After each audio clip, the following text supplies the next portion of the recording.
పడింది. విపరీతమైన అవినీతి, కక్ష, వీటి వల్ల నష్టం జరిగింది.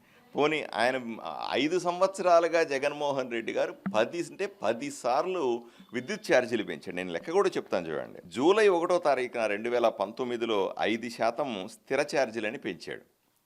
మళ్ళీ ఏప్రిల్ 1వ తారీఖు 2020లో 15% పెంచాడు. సెప్టెంబర్ 1, 2020లో 3% ఛార్జీలు పెంచాడు. ఏప్రిల్ 1, 2021లో 10% పెంచాడు. జూలై 1, 2021లో మళ్ళీ 7% పెంచాడు.